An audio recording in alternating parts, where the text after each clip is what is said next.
Good afternoon, YouTube. Arizona RE here. Yep, back on the Tiger. Well, I've had some testing to do. Lots of testing, as a matter of fact. I've got a couple of things here that I've done to the bike. I got a new windscreen. I went with the Puig, is that how you say it? Puig? I have no idea. But I went with that windscreen. It's adjustable. Right now it's in its lowest position. And I think that's great for around town. I've noticed up on the highway, if I raise it about an inch, that's right where it needs to be. If I put it up all the way, then too much of the air comes in around it, and I'll get some buffeting off of that. But man, this thing is, you get some pretty clean air coming off of this thing at its lowest setting around town. So that was one thing I was testing. The other thing I was testing was I went out and got the Arrow Flash from my Triumph dealer. That's the one that they have pre-canned from Triumph to match the free-flowing Arrow exhaust that you can put on this bike. Of course, I went with a Leo Vinci, but it's more or less wide open, so I'm not sure if it changed any timing cues, but the fueling is definitely different, and the accelerator seems to be smoother. So anyway, with the reflash of the ECU, the throttle definitely does seem smoother. I can't honestly tell you that if there is more or less power. I've just finished running it through its break-in cycle, so it's not like I was really able to wail on it before in order to really give you a difference. But I've been hooning it around the day. Paul and I went riding, had a little impromptu let's grab a hold of the accelerator and see what happens. And I can say with a great degree of certainty there is no way a Victory Cross Country is going to keep up with this bike. It was way too fast and way too fun. At any rate, I just thought I would pop on and say hi to everybody. Cruising around YouTube there, and I saw a video pop up from Lady Hepcat to where she was updating us on the status of Hepcat Harley, who I had no idea that he had been in a bike accident, you know. So Hepcat, if you're watching, man, I hope you're feeling better. I already saw you there messing with Calm Biker, so I'm assuming you're in good spirits and you'll be back on your bike soon.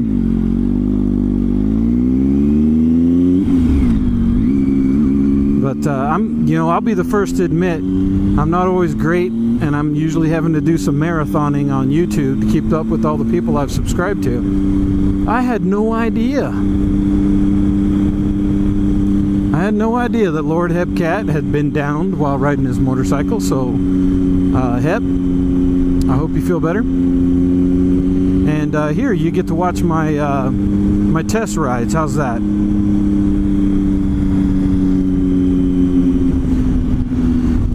So hey, something that I meant to mention before and it just kept slipping my mind was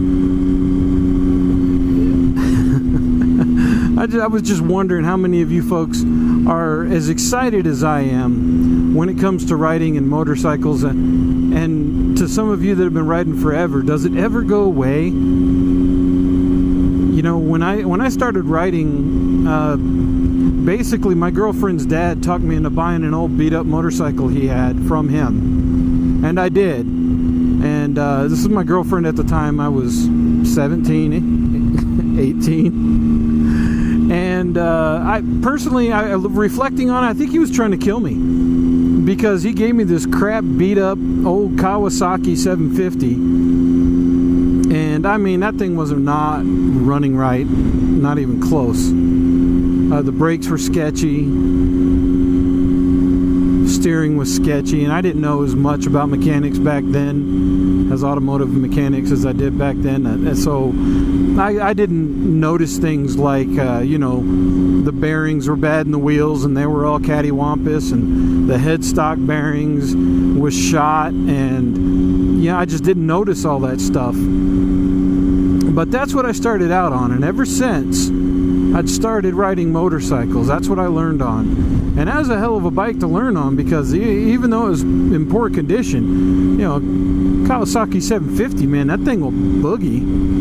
I'm trying to remember exactly what year it was. I'll have to go back and look at some pictures, but it was old by the time I got on it in, what, 1990?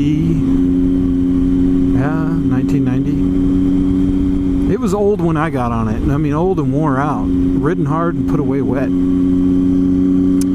And ever since I started riding motorcycles, I've always paid attention to motorcycles and what do they do, and what do people do to them. And to this day, I'm still excited when I see motorcycles. I'll be on my own damn motorcycle, and I'll see someone riding up ahead, and I'll start squeaking my way up to get closer to them so I can get a better look at their bike, even if it's stock. I don't care. I just want to see the bike. I want to see the motorcycle. I want to look at it. I want to see what they've done to it. What little bitty things did they do to customize it? And everything from the phone clamp to the handlebars and what have you. I'm still like that to this day. So I was just curious for you guys that have been riding for a while. Is it still that way for you? And I don't harbor any kind of feelings one way or another about different bikes. I enjoy looking at street bikes same as I do cruisers. I have an appreciation for how they all go together. A lot of the talent and work it takes to put together a precision street bike is up there with the same levels of the kind of talent and precision it takes to build a really cool cruiser, you know, custom cruiser or any other type.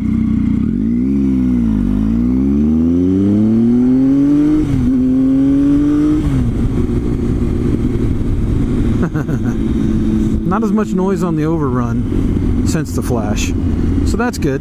That probably means a little less lean, which was the idea.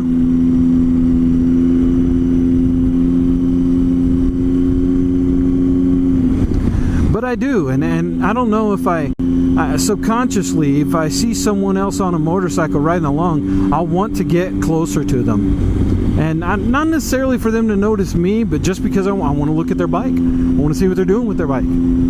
So the waving and all that stuff, it all plays into that. And same way with watching YouTube.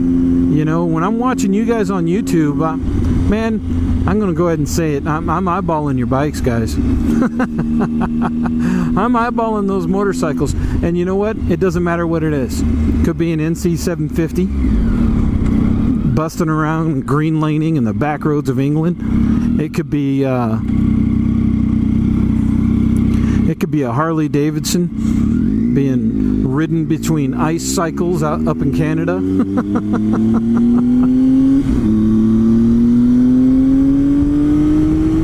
It could be a rambunctious guy riding one of these.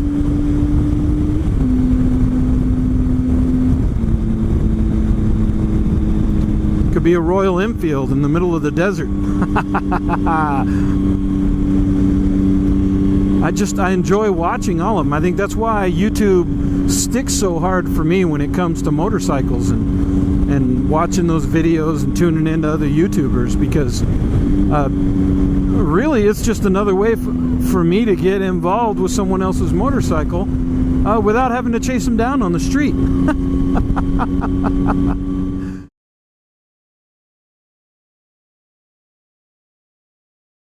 Filtering, filtering, filtering along.